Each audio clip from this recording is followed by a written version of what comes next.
Alhamdulillahil wahidil qahhar al-azizil ghaffar muqawwidil laili 'alan nahar tadhkiratan li ulil qulubi wal absar wa tabsiratan li dzil albab wal i'tibar alladzi zawwada ibada fi hadhihi ad-dar wa shaghalahum bi muraqabatihi wa idamatil afkar wa mulazamatil itti'adi wal ittikar wassalatu wassalamu ala sayyidinal muhtar wa ala ali baitihil athhar wa sahbihi ajma'in al akhyar wa man tabi'ahum bi ihsan ila yaumil mahsyar. Amma ba'd. Kita teruskan pengajian pagi hari ini pada surat Al-Mulk ayat ke-16.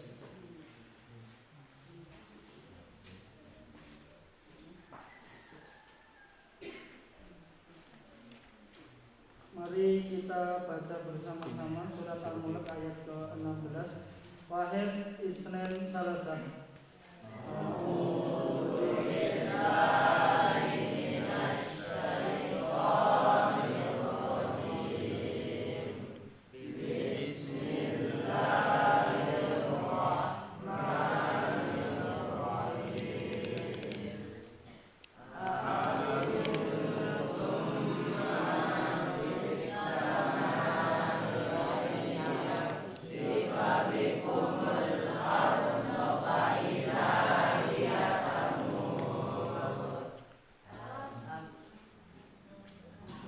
Cukup satu ayat ke-16.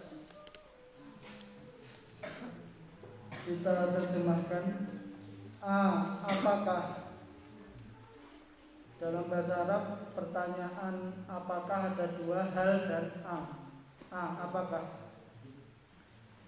Amitum, kalian merasa aman?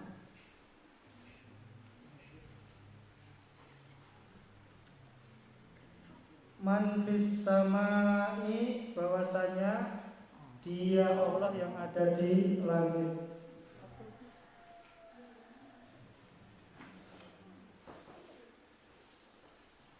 Ayah sifa, bahwasanya Dia Allah menenggelamkan kalian. Ayah sifabikum, bahwasanya Dia Allah menenggelamkan kalian. Al-ardo, ke dalam bumi.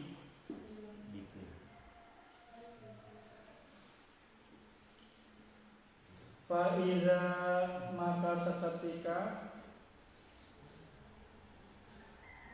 dia bumi itu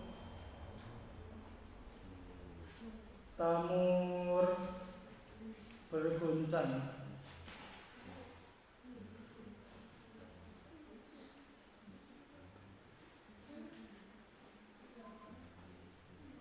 Di tafsir ini Qurratul Ainaini ala tafsir Jalalaini, beliau menyebutkan bitahqiqil hamzataini,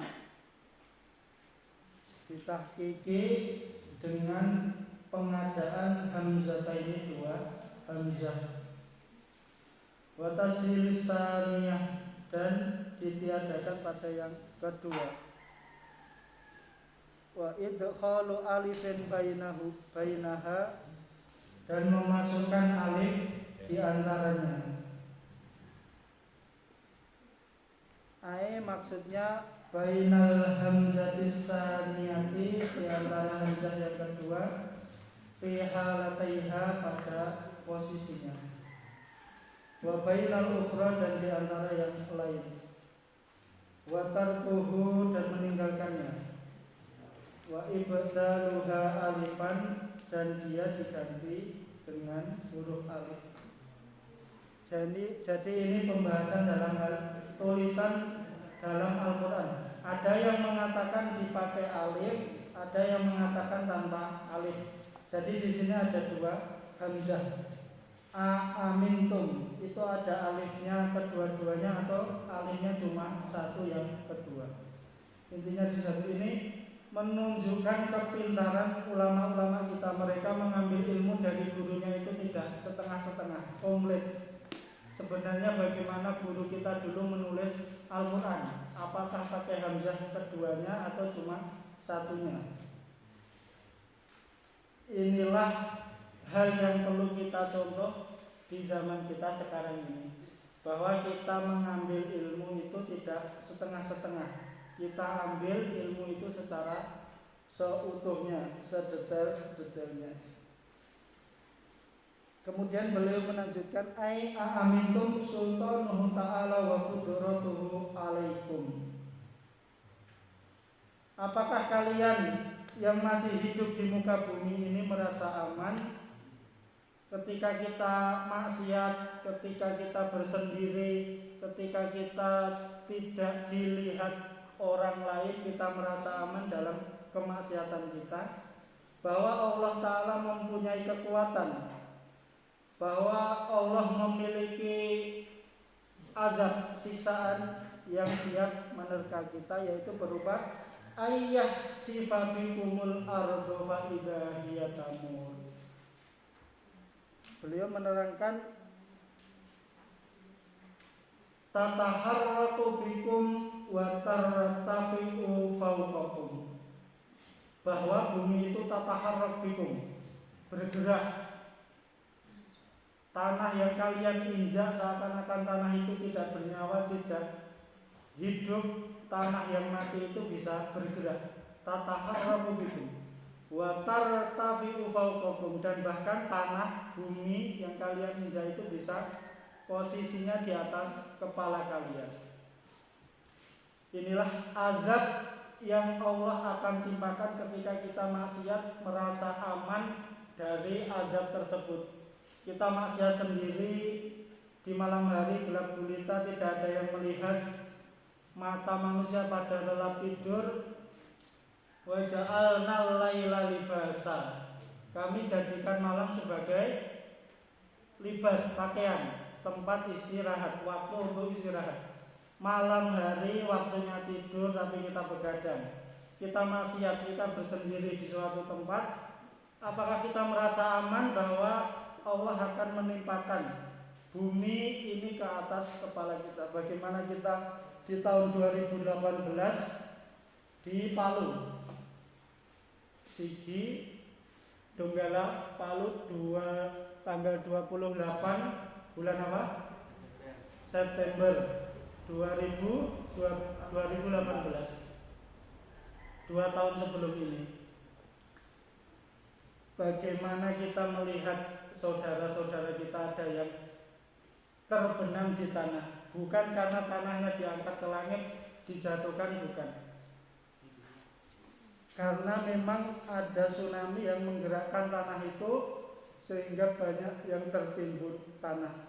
Ada beberapa saudara kita yang meninggal tertimbun tanah. Itu 2 tahun yang lalu. Kemudian sebelumnya di zaman dahulu kita pernah mendengar cerita dari Al-Quran, wahyu Allah yang menceritakan tentang raja siapa yang ditenggelamkan ke tanah? Korun, sampai disebut harta karun kalau menemukan benda. Saking kayanya, bahkan kunci-kuncinya yang banyak itu tidak akan kuat diangkat oleh beberapa kelompok orang yang kekar. Saking kayanya itu dibenamkan semua kekayaannya ke dalam bumi Korun. Kemudian di tahun kita sekarang, kita yang tinggal sekarang di Mamuju pernah juga merasakan hal ini. Bagaimana orang bisa tertimpa tanah, tertimpa bangunan yang dia buat sendiri dari tanah, dari pasir, tapi menguburnya. Kita belum lama, berapa bulan sebelum ini? 3 bulan.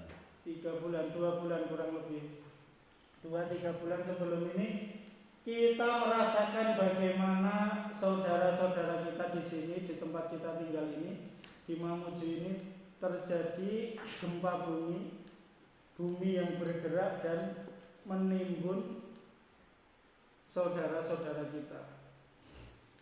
Inilah peringatan bagi kita yang masih hidup, yang masih diberi kesempatan dan kesehatan, kita bisa memperbaiki diri, segera bertaubat, memperbaiki ibadah kita, meninggalkan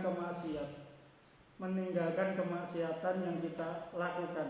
Entah kita bersendiri, entah kita bersama orang lain, entah kita berkelompok, di kelompok kita meninggalkan kemaksiatan.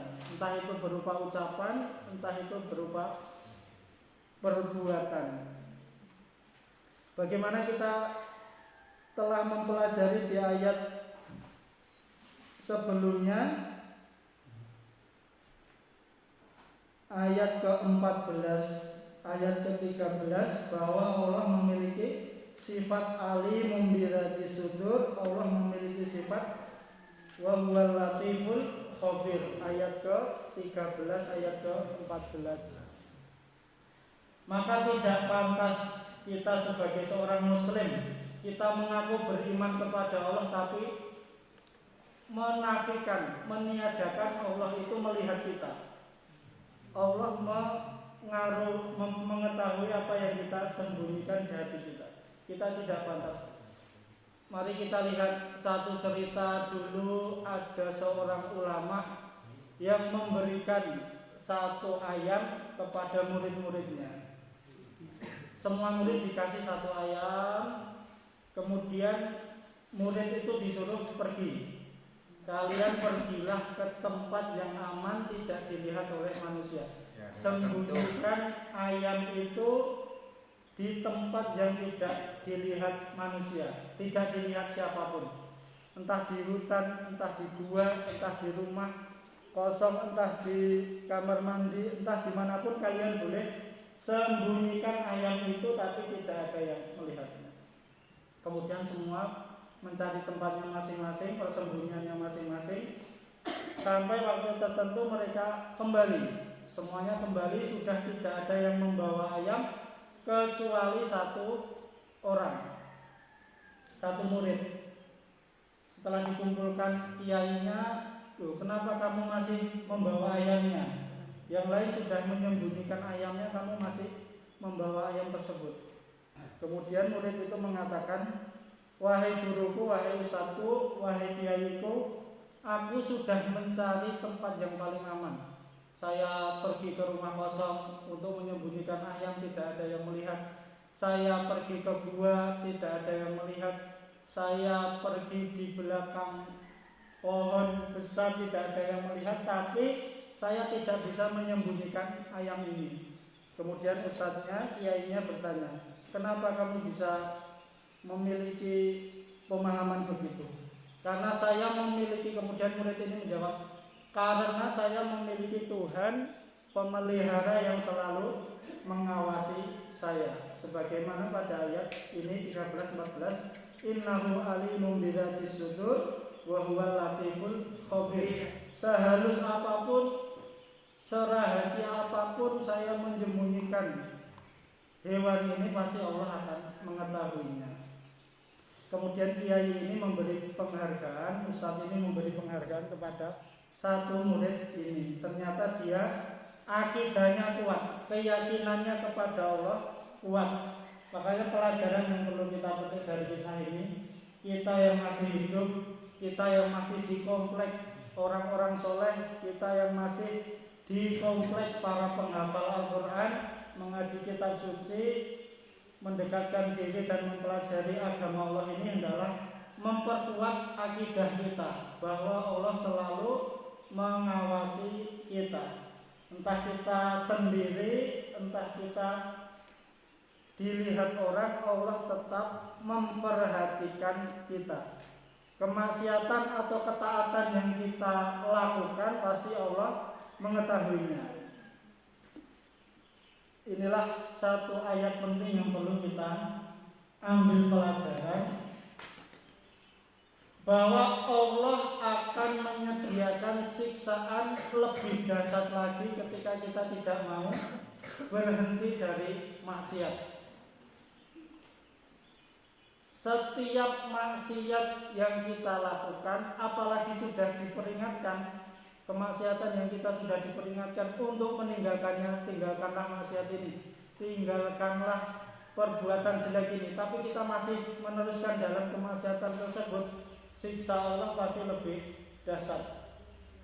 Maka kita yang diberi nafas, yang diberi kesehatan, yang masih diberi kesempatan hendaklah memperbaiki diri, meninggalkan maksiat-maksiat yang kita lakukan.